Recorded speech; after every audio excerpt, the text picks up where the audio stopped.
Gundogs, where does it go right? Where does it go wrong? How does it go right? How does it go wrong? Hi, I'm Carl Anderson of Kugae Gundogs. If we look at this, and this is a real big thing, and I think with Gundog training, what we do, we overcomplicate everything. We're a society now where we can buy something overnight with Amazon, which is amazing. Everything's here at the touch of a button. We've got AI and everything's instant. So we're automatically falling into that trap, not everybody, but some people, where to get a dog to heel, you've got to watch a video, it's got to be instant. Recall's got to be instant. Delivery's got to be instant. Having a Gundog trained to the field has got to be instant. It's not going to happen in this world. Not with Gundogs. Not unless someone brings a robotic dog out and we can program that on a computer and put a chip V475 into it, and we've got the perfect thing. And then next week, when there's another chip, we put that chip in. That's maybe the future, but we're here and now. And we get asked the same questions all the time. My dog will not heel. The reason it won't heel is because you haven't trained it correctly to heel. There's lots of different ways out there, and I'm not going to go in, this should do this and shouldn't do that. That's not really for me. We've got our methods and they work, and lots of people try them, hundreds of people, thousands of people try them, and it works for them. But ours is a slow approach, and everything's very slow till the dog understands it, and then we move on very, very slowly. And anyone who's worked with me or knows me, and I've said this online many times, it takes me 2 years to get a dog into the field. That's 2 years of training. It's not uncommon for me then to pull a dog out of the field, depending on when it was born, and re-enter it on the 3rd year. So some dogs can be quite old before they get in the field, but when they get to the field, they're very, very well trained. On the journey to there'll be some dogs which won't be suitable for the field for whatever reasons. They haven't got the drive, they might be a little bit gun shy, whatever reasons. There's so many. Them dogs will go on to make great pets, and that's called rehoming or buying a part trained dog, and that's great when you do that. So there's journeys we can take for there, but this is specifically, my dog won't heel because I've tried it and it didn't work. I've tried treat train, it didn't work. I've tried a Halti, it does work. Halti's just forcing a dog and there's no fun to have it. And all I'm really doing, I suppose this is one of them ones what I did with the Cocker Spaniel one. I'm going to have a little bit of a rant, and just try and unfold some of the mysteries with it all. So let's look at recall. Someone lets the dog off the lead, and this is more of a classic shoot day one, and they're shouting it and it won't come back, and they keep shouting it and they blow the whistle, and it just all gets excited, and you know, you get the dog back and you're wrestling with it and you put it on a lead, and it's spoilt me day, one thing and another. Basically, the dog's not ready to come off the lead in that pressured environment. When it comes to recall, the dog's got to want to come back to you. If you force it to come back to you, it's not going to come back to you. If we put a long lead on a dog and we educate it to come back to us on the whistle and it comes back, we then take the long lead off and we want it to come back. There's got to be a starting point with anything in training. And when a Gundog trainer's training a dog, he's training that specific dog at that specific time, and they're all different. And some people will say, no, that all dogs are the same. They're not, and all breeds aren't the same. If we have 10 Labradors, we're going to train differently. 10 HPRs are going to train differently. 10 Cocker Spaniels, 10 Springer Spaniels, the list goes on. Every dog is going to train differently. They're all going to have little different characters. It's like lining people up. And some are going to make absolutely outstanding trialling dogs. And then what happens in the trialling world, they'll pick the dogs out, they'll work with them, they'll work with them. And some dogs will go on to do opens and championships, and they're absolutely top of the game. But there'll be quite a lot of dogs what don't make it that far because they haven't got the drive, they've whined, they've run in, they're difficult to work with, they've got too much drive. Again, the list goes on. These dogs then generally get rehomed and go as pet dogs, working dogs, whatever, and they can make good dogs. Some, however, have got too much drive in, and they make very, very bad pet dogs and very, very bad working dogs. They really need to go to someone who's going to put them in a picking up team, and someone who can control them and put lots of time in them. So just be real careful there. Then we move on to the big question and the big topic about resource guarding. And this always hits mostly with Cocker Spaniels, sometimes with Labradors over food. I do believe lockdown has got a massive thing to play in this part. And I don't really mean because dogs weren't socialised and all that. Let's just put that excuse out of the way. I think it's more because everything was bred to everything, because there was a lot of money to be made and a lot of people jumped on the bandwagon. And if you could do a survey on this, and maybe someone will in time, I don't really know, but if you could do a survey on this and you could pick out the real good lines, what were bred, and anything what was just mated together, you'd be some good reading to be had. And I'm sure you would see that it had nothing to do with dogs not socialising in one thing and another. You know, when you've got a Gundog and it's in the field, and that's where it's meant to be, no matter what walk of life it is, it was bred to be a Gundog in the field shooting. You will see it coming to its owner, and it will be sent out for a retrieve, it will go straight out for that retrieve, and it'll come straight back to its owner. Now, that owner might have to recall it if they're in a group of people, because the dog will not actually be able to really see the owner, because we're all dressed in the same tweeds, green or whatever. So that's the only thing. He might start looking for his owner, quick recall. But it's not going to start running around and chasing other dogs. On the occasions where you do see that dog is not ready for the field and shouldn't be in the field. It's just it hasn't been trained right for that. It's gone in either too early or too inexperienced, or it's a later dog in life what's just not ready. It needs more training. But generally on a shoot day, the dog goes out for the bird and comes back. It sits patiently on the peg or in the beat line, and that's what it's trained to do if the training's gone in right. So we kind of know they can do it. Where does it go wrong on that level? Basically, people, again, like I say, they put the dog in too early. They haven't trained it. They're expecting too much.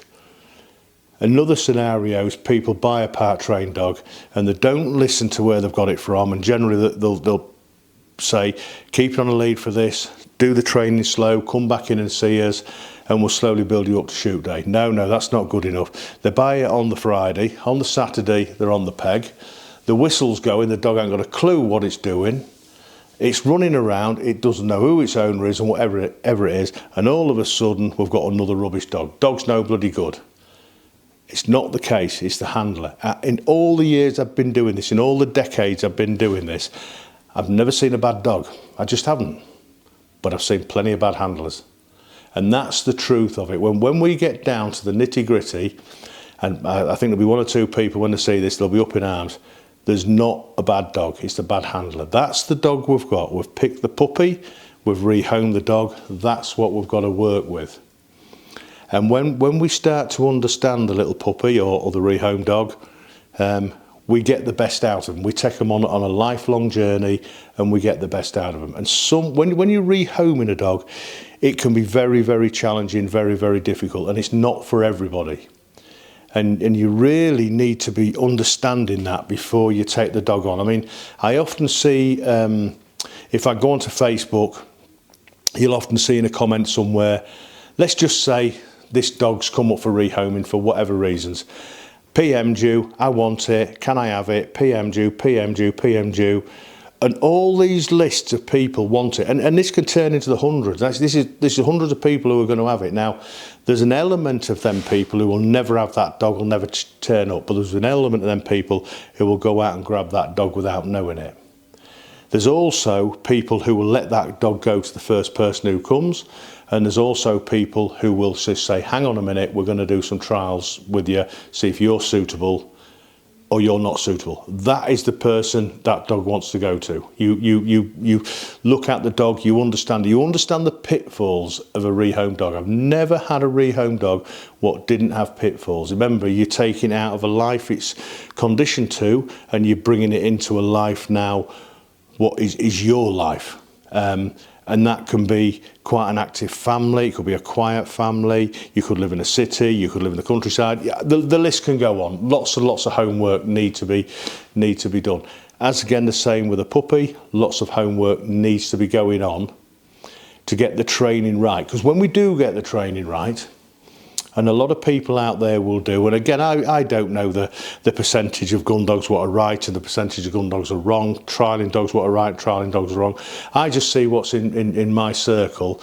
But when you do get it right, you get a dog what goes through training, and the general person looking at it says that's a well-trained dog, but the handler knows there's pitfalls and things he's got to work on. So it might be a case of the dog won't run in, the dog's steady to game, the dog's steady to shot, but it won't deliver properly. So you've still got to do the training with everything else and work on that delivery. It might be a case of a dog's running in on game. Well, if a dog's running in on game, you've got to address all the other problems and do the training, but you've got to address that problem. It's no good going on a shoot 12 times a year and that's the only time it sees pheasants and partridges, because it's going to chase them. It's got to go into some training, i.e. the dogging in, or go to a trainer who's got these facilities. You know, you can put a dog in a rabbit pen. But it's no good training on rabbits if he's never going to see a rabbit and it's only going to see pheasants and partridge and wildfowl.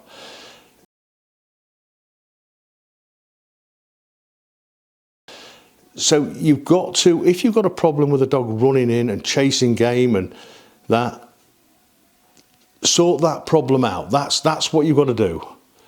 If you've got a dog what's just wandering down a hedge and it's just doing its own thing, you've got to then come back and you've got to, that dog's got to want to be with you to be able to train it. Now, I'm not telling everyone here to go and work a spaniel, but you've got to interact with a spaniel with a tennis ball, unless you've got a spaniel what's a little bit, you know, more relaxed. People say to me, prey drive, my dog's got prey drive and my dog's got this. We did a video of Wolf the other day, and we're going to put this out in the coming weeks when we do a video on prey drive, and you're going to see a dog with prey drive. He's climbing trees. That's what he's doing. He's that obsessed with what he's finding. He's actually climbing up an ivy tree and he's in and out of it, in and out of it, and he's absolutely going mad hunting. That's prey drive. And that is prey drive we control. It's not uncommon to search dogs, sniffer dogs, when they're searching the luggage and they're looking for drugs and they find it. You watch them dogs switch on. But them dogs are working like a good spaniel in a tight area, and they're doing their job. And when they find what they're looking for, they go up in a massive, massive gear. And then instantly you'll give them dogs a ball in the searching world and they kind of switch off. In our world, we put a whistle on and they switch off. That is what I would call high prey drive. When people say to me, my spaniel's got high prey drive, and we take it off a lead and it runs off and it's across all them three fields and it's chasing a hare and then it picks up a pheasant and then a partridge, I just call that totally out of control. That's really what that is. There's no prey drive in that at all. It's absolutely feral, it's out of control, and we have got to bring it in. And when you get dogs like that, it takes a lot of hard work, and we have to slow the training down and get it through to the dogs. And so when we started this video, we was on about Amazon and AI and the instant world. We are not in an instant world with gun dogs. We just are not. We're in a very, very slow world. And if I just say, let's just take James out of our kennel a minute, and then we'll take Flo out, father and daughter. James is a relatively easy dog to train and does whatever you want and everything falls into place. Whereas Flo is a very challenging dog to train and everything generally falls into place, but we have to go a lot slower. With James, we can do lots of retrieving. With Flo, we can't do lots of retrieving. With James, we haven't really got a heeling because he's always been there. With Flo, we've had to work on a heel. They're both very good at recall because they've both been with us from dot one. Flo's got this tendency just to dart off a little bit, but I'm straight, brakes on, you get here now, and bring her back to heel. So that's just the different levels, but the speed we get there is at the dog's speed, never at our speed. So I often see people, they'll come out and they'll have a day shooting with us, a day on the spaniels, and they'll be working the dog and they'll want more and more and more and more, faster, faster, faster, faster. And really, you need to slow it down. A spaniel can hunt for a good 20 minutes, maybe a little bit longer, some a little bit shorter, but then it needs a break. It can't just go for 8 hours. You know, it'll just run out of exhaustion. It's as simple as that. So in that scenario, you'd work it for 20 minutes, you've got to rest it for a period of time, and then you can run it again. And that's why you'll see people going out with 2 or 3 spaniels. They'll work one while 2 are to heel. They'll give it 15, 20 minutes, bring it in, send another one, so forth. That's a perfect world, but remember, we've built up to that because we was never in that instant world. We're slowly built up. We trained one, then brought another one in. Then we get another pup and bring it in. And generally, I think if you ask people their ages between dogs, it's generally they've got one dog who's 6, another dog what's at 4, another dog what's at 2. And when a dog gets to 2-year-old, they've generally got a puppy coming through. Some people have got more in a picking up team. Depends what you want. But just as a rule, we're always coming back to that 2-year-old, where it's generally said we take a Gundog to the field, or the pet is probably really well trained time it gets to 2-year-old, but there's been lots of hassle in between.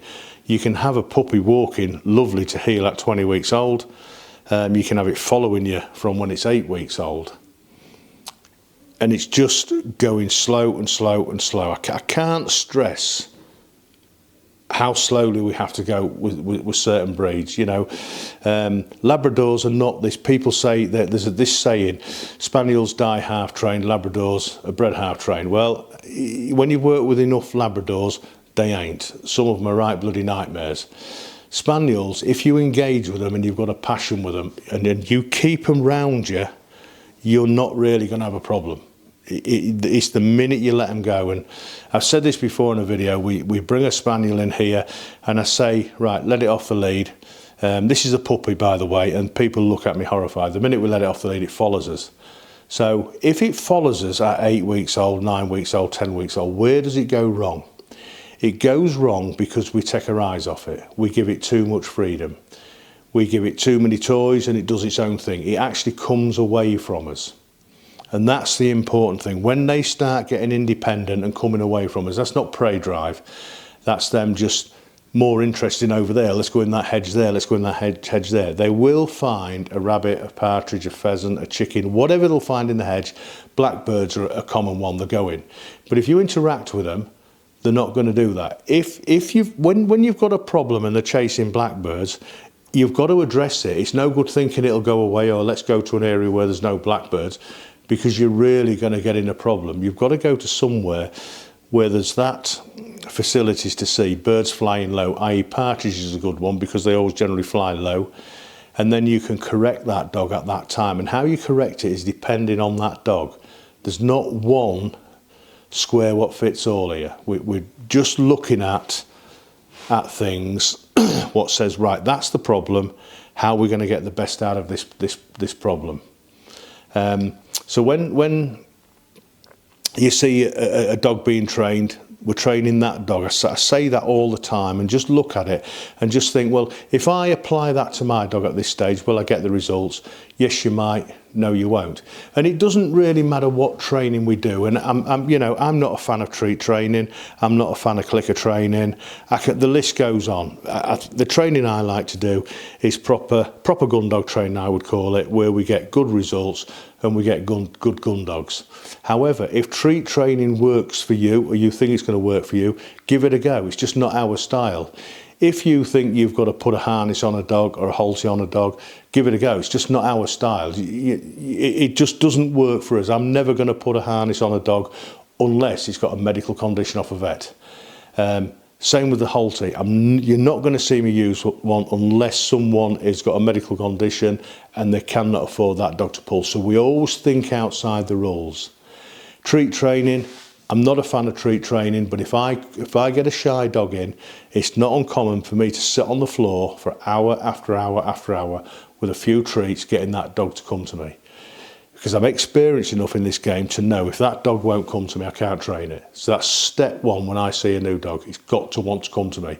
And if it won't come to me, it's my job then to find out. So there's the step there. And that's where treats will come into their own.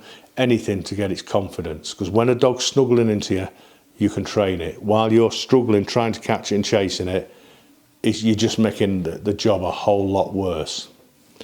So I've ranted on. I've got to bring this to an end somehow with this video, because this is one of them could go late on into the night.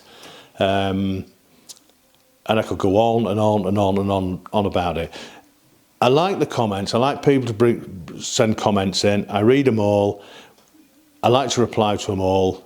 Try and keep some of them clean, but I don't really mind. I don't really mind what you say. Just send them in, because they're good reading, the team here. But just when you train a dog, I'm going to give you all a little bit of advice here. When you're training a dog and you've gone out on your Saturday morning or your Thursday morning or whatever, and you say, "We've done some heel work, that's gone right." Right, it's chasing that bird now. Where's it gone wrong? It's clearly gone wrong because you've took it off the lead. So you need to find the next stage. You need to go to a park where there's ducks, or somewhere where there's game birds or whatever, to prevent that. I'm not saying take that dog to the park and let it off, because you're going to get locked up. It's as simple as that. You can have the warden out there absolutely hysterical. You've got to stand far enough away and just tap the lead and say no, and almost make it normal. If you took a dog to a main road and there was traffic and it was scared of it, you wouldn't stand there. You'd back away and you'd slowly walk towards the traffic. And eventually you'll get used to it with encouragement. Not all dogs, remember, we train them all differently. But eventually you'll be able to stand at the curb as the traffic's going by. Now that's going to be the same with game birds. It needs to see big volumes of game birds. Now the local gamekeeper's not going to want you out there when he's got his fence on the ground, your Cocker Spaniel, Springer Spaniel, Labrador chasing his game birds. He's not going to want that. But there is opportunities, if you go to the people who have got the facilities to train, to overcome these problems. But it's just all very, very, very slow. I hope you've enjoyed it. If you like the channel, subscribe and give us a like. Thanks for watching.